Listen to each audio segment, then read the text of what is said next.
Welcome to You Make the Difference. I'm Wanda Walker, and today I'm talking to Ben Wheeler. Ben is with Dash for LaGrange, and we're going to talk about community building and organizing today. Welcome to the show, Ben. Thank you. Thank you for having me. Yes. Now tell me, you came to LaGrange through Mission Year. Tell me about Mission Year. Sure. Certainly. My wife and I came through Mission Year. Mission Year is an organization that spans throughout most of the United States in large metropolitan areas, and it sends young adults to serve in communities through different nonprofits, faith-based groups, and gives these nonprofits an opportunity to have a skilled and volunteer for a considerable amount of time each week. Yes, and I remember when that was in the paper when you were coming. How long has that been? This August will be 6 years. Yes, and it was such a good experience you decided to stay here, right? Exactly. Yes, so you came through that program to Dash, right? Correct. Now, so tell me about your work at Dash. Sure. So I'm the community builder and organizer for Dash, primarily in the Hillside neighborhood. Hillside being the primarily right off of Vernon Street, in between between Jefferson and Lincoln and South Lee, and Jenkins and Martha and Freeman Streets. And so primarily we're talking large neighborhood and working with residents there in the community, trying to come up with ways to revitalize the neighborhood. Yes, because there's been a lot of work done in the Hillside community, right? Right. And yes. Exactly. And so tell me what the vision was for developing Hillside. So Hillside was, historically this older, has always been a significant part of our community, just like a lot of our other neighborhoods throughout the community.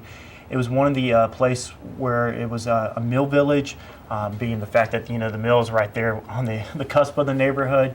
It was a center of where families and people would collect, and from talking to a lot of folks that have lived in the neighborhood at some time or another, I've heard everything from hearing stories about the old drugstore having the lemon drops, and it just was a place full of life. And I really do believe there's a lot of life still there, and being a resident myself.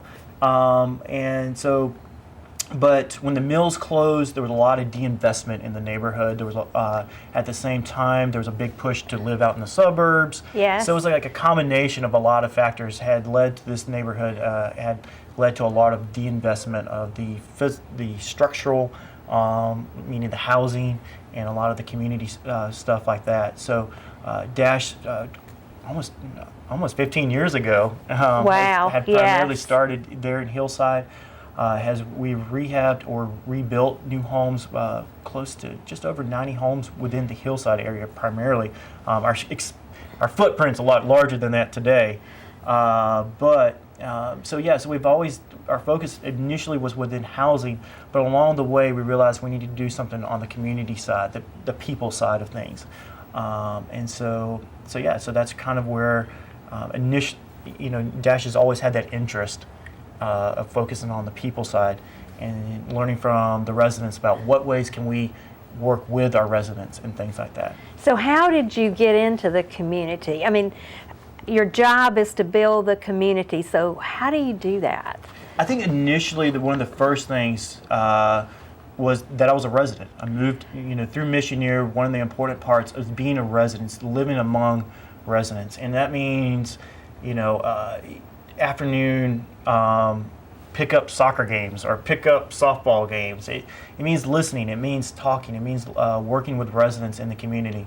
Dash initially, when I came on, wasn't quite sure exactly what that meant. Yes. And so one of the big things was that we knew that we needed to do something different. And so I started to look around, not only within the community, but also outside of our footprint within the state of Georgia, and then of course outside of even the state of Georgia, look for people that are doing it well. Who's doing community building well? Who's listening well? Who is, how are residents engaging in the changes happening in their community?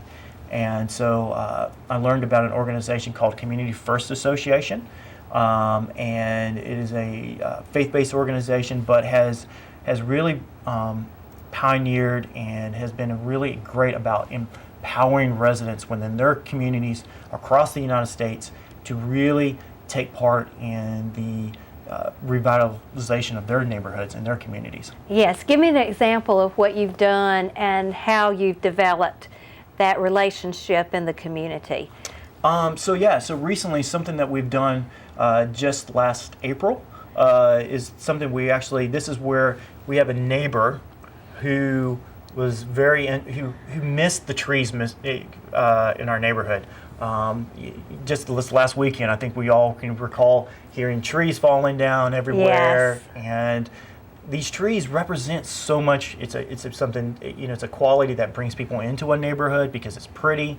It's also a value for a property owner, a homeowner, and things like that.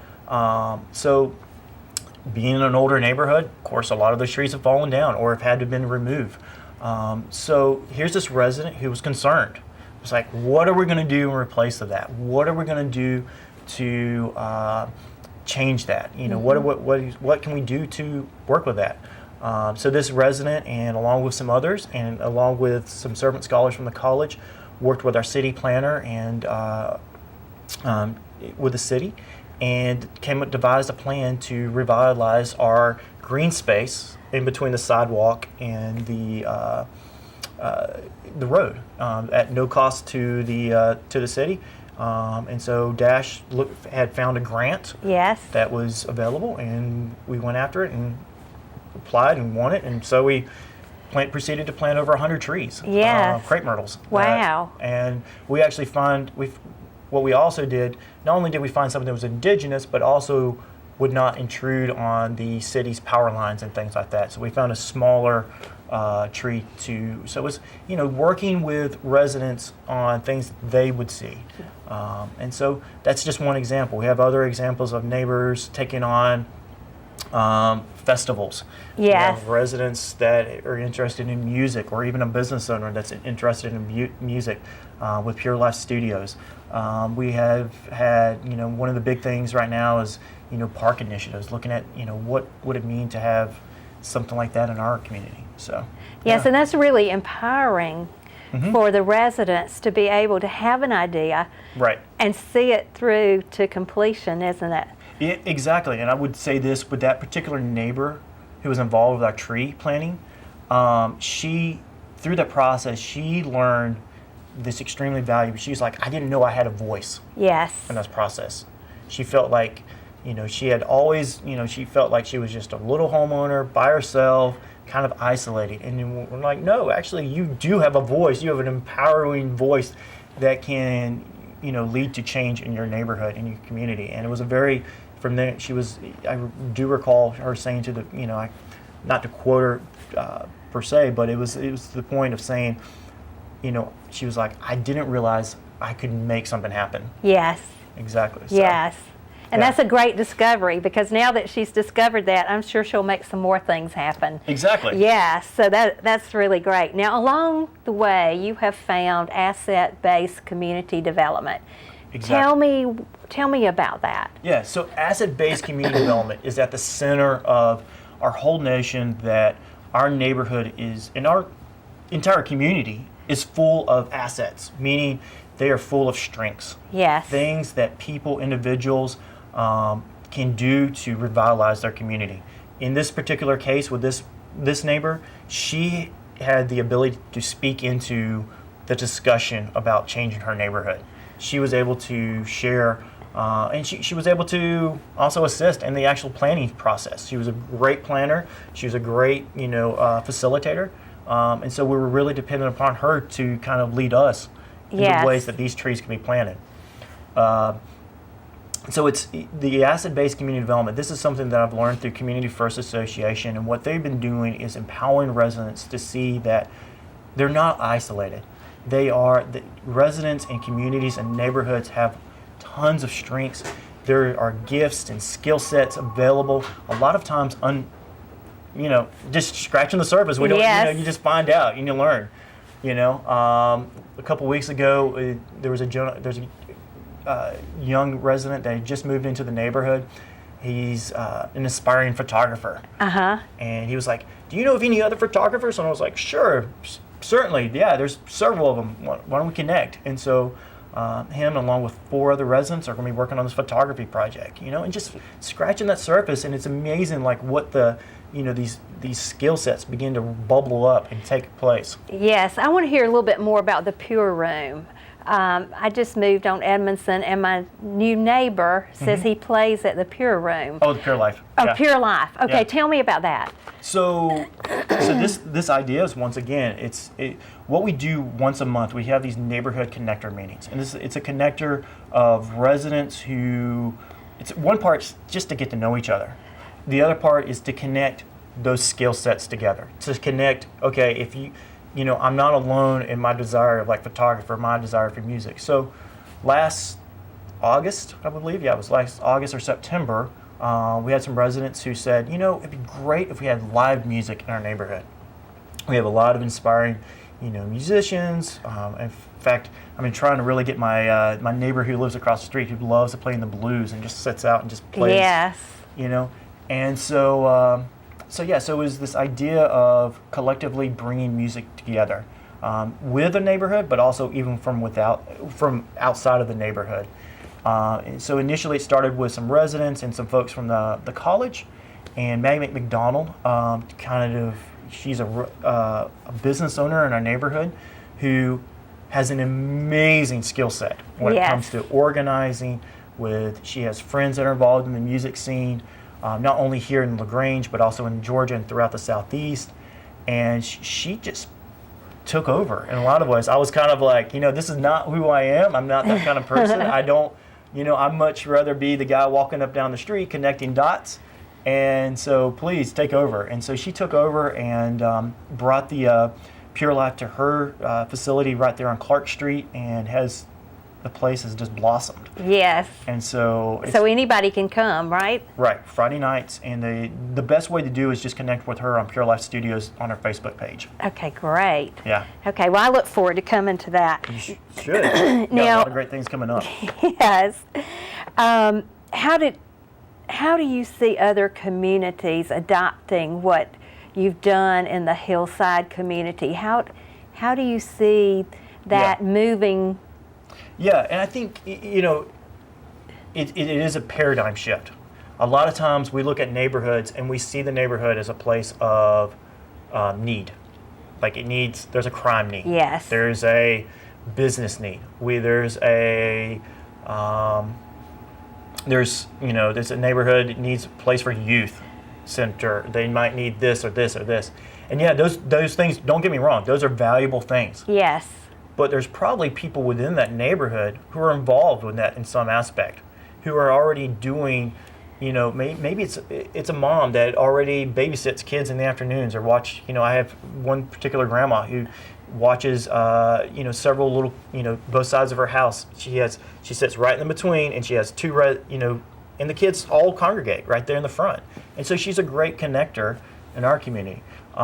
So what Dash offers is a training and curriculum called Dignity Serves. Yes. And Dignity Serves is either a 6-week, or we can put it into a weekend kind of study to kind of go around and relook at not only the community skill sets, but also maybe some of those skill sets we probably haven't thought about in a while.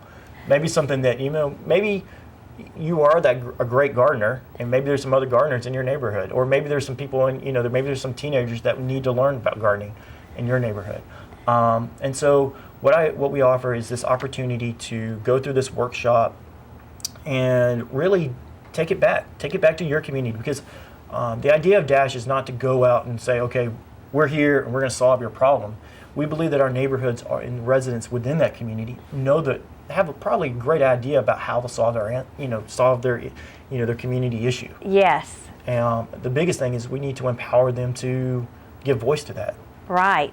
And I know that you have met with Chief Deckmar and have talked about introducing that training to a committee that he set up, the Community Outreach Committee, and that committee is looking to go into the neighborhoods who are having some problems, some real problems, and be able to work with those communities. Exactly. And so tell me how you see that Dignity Serves could help in those situations? Yeah, I think the first step a lot of times is learning to listen to residents, learning to take a step back and instead of just marching in and trying to be Superman. Yes. Sometimes I think the best thing is actually to go into the neighborhood and listen to hear the concerns of those residents, because those residents, if we're really going to make something change, it's the residents who live there, who are going to be there at 9 o'clock on a Saturday night or 2 o'clock on a Sunday morning. Yes. They're the residents that will be there. They're the ones who will champion that cause for change in their community. And so learning to empower those residents to speak into the change happening in their community. So the way that I see it is by having churches, having nonprofits, having just a community-wide effort of really realigning maybe the way that we see it, instead of just always because there is a lot of negativity, and this is a way of like pushing back and saying, you know what, there's a lot of good also happening in our community. Definitely. There's a lot of great things. I mean, my wife and I have lived here for 6 years and we love LaGrange. There's a lot of great things about LaGrange. Do we have a lot of needs and concerns in this community and challenges? Absolutely. But, and I think this is the opportunity where we as a community can surround neighborhoods and say, okay, let's work together. Let's work with these communities to make those things happen. So I really see, churches and community groups like the Community Outreach Group first going through the Dignity Serves and then going into these, if they're already working with the connectors already there, looking for those, I always look for these, I look for, neighborhood connectors, these neighborhood people that are like an introduction to the community, because they're the ones who are going to champion the cause. So that's right. And one of the things that I know that we had talked about was there was an email that was sent out to that group that had a pastor from Boston, and he had led the way to lowering the gang activity or the crime activity in, I believe it was Chicago. Boston, thank you. Yeah. By 70%. And what he had done was just go out into that community during the time that the gang members would have been out in the community. So it would be like late at night, early morning, and just started hanging out. He and a group of men. And so eventually the gang approached them. First, the gang members said that they watched them to make sure, what their intent was. Right. And then also that they were going to be consistent. And so there was a trust that was built. And through that, this pastor and other pastors were able to work with the gang members to say, how can we lower gang crime? Yeah. And one of the things that I've heard is that lots of times the gangs start for protection. And so, if we can eliminate that need for them to feel that they have to protect themselves, then, we can improve that situation a lot. So I think with Dignity Serves, what it's saying is that when we look into a community, maybe that does have gang members, that those gang members have assets. They have strengths and creativity and ideas. Right. And so we tap into that and pull that forth to help solve. And I remember that one of the things that was said, if you don't do something with people, you're doing it to them. And you may have been the one that said that to me. I don't know. Yeah, but that's a big part of Asset Base is that paradigm shift. Instead of doing for somebody, working with somebody. Yes. And I think, I would encourage you to actually post that link to your Facebook page after this video, so that way folks would be able to watch that, so they have a little bit more understanding. That would be great. Yeah. And I think one of the valuable things that the Pastor Brown was stating is that it was a learning process for him. Yes. He was learning more about his own faith, his own walk as a human, even through the lens of those in his community, realizing that a lot of gang members they're doing it because the lack of opportunity, the lack of empowerment, the lack of dignified relationships with others in the community, and so they're isolated. And so as a result of isolation, they result to crime. And it sounds like a lot of the things that they were doing in Boston was listening to those members of the community, Yes. and finding that if we just give them an opportunity to share, they have some really great ideas, and it might not be the thing that we're thinking about. Right. It might not be, it might not be something that you and I are even thinking about. I'm thinking about some friends in. I just spoke with a friend of mine in Western Alabama, and they have. They were working with teens, and they found a lot of teens were really interested in. They were like, hey, you know what? We have a lot of pecans in our area. Yes. And the next thing you know, they've been making these little peanut brittle and peanut butter. I mean, not peanut, but pecan brittle and pecan like butter. And yes. Next thing you know, it's now being sold at Whole Foods up and down the Western Alabama. And so it's listening to those kind of ideas. It's hearing what the members of that community want.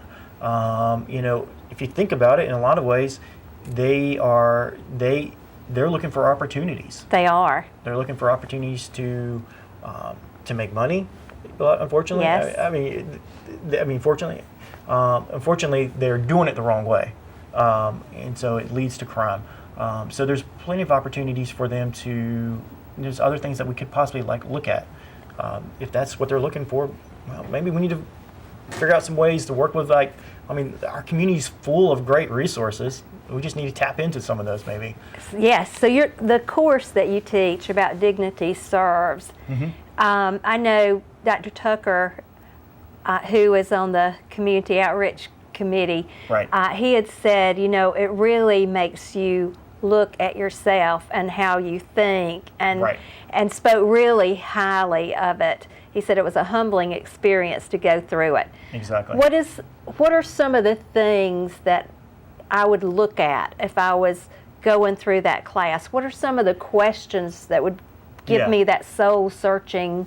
Yeah, so one thing that I think a lot of times, the way that we look at somebody that is, let's just say somebody that's a challenge in our community. Yes. Somebody that might be somebody that would be a recipient of a program. Often we see them as a lot of people say they're always looking for the handout. They're always looking for this.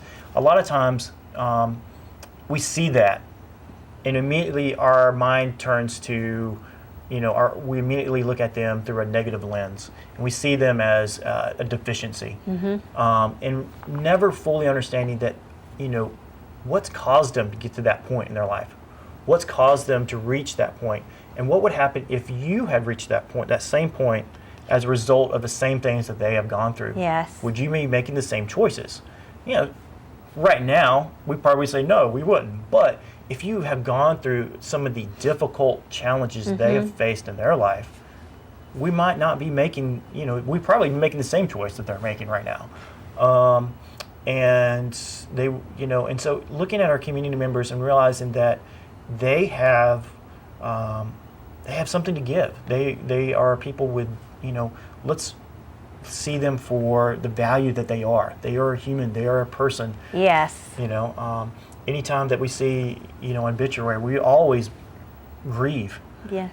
We always grieve when we see somebody passing. So let's do that while they're alive. Yes. Yes. That's right. I'm in the jail ministry, and I am really always amazed at some of the women that are in there and their abilities. You may have a singer, you may have an artist, you may have someone who's sung in the choir, or or really is in a business. And so there are lots of skills. So the skills sometimes are in places that we fail to look. Exactly. We just dismiss that those skill sets are there and can be developed. And Exactly. yeah, and so, you know, lots of times in the prisons, they have taken care or advantage of the skill sets of the prisoners, like with doing the car tags and those kinds of things. And so, you know,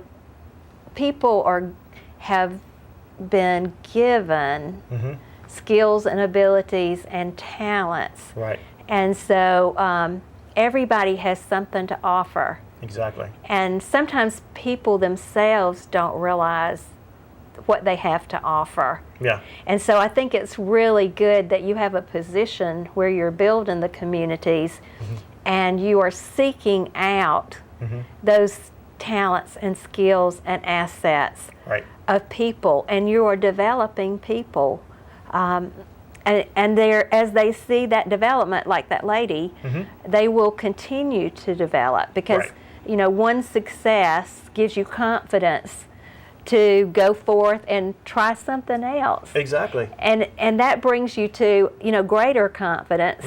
And then after a while, you're just on a roll.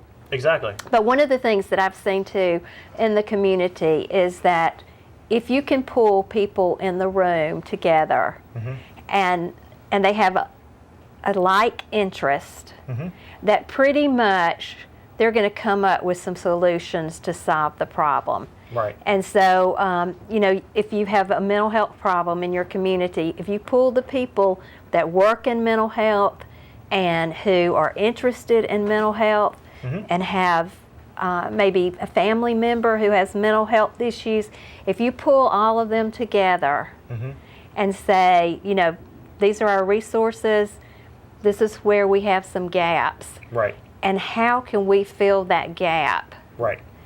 They will solve that problem. And we've seen it over and over again with the different committees that we've had in the community. And I just feel like LaGrange has a gifting for coming up with innovative ideas. Absolutely. And I believe that that we're in a unique place. I totally agree with you. Yes. Absolutely. Okay. Well, I would just like to thank everybody for watching, and I know that it's been an interesting program for you, and hopefully we have encouraged you to share your great ideas. Thank you for watching, and we'll see you next week.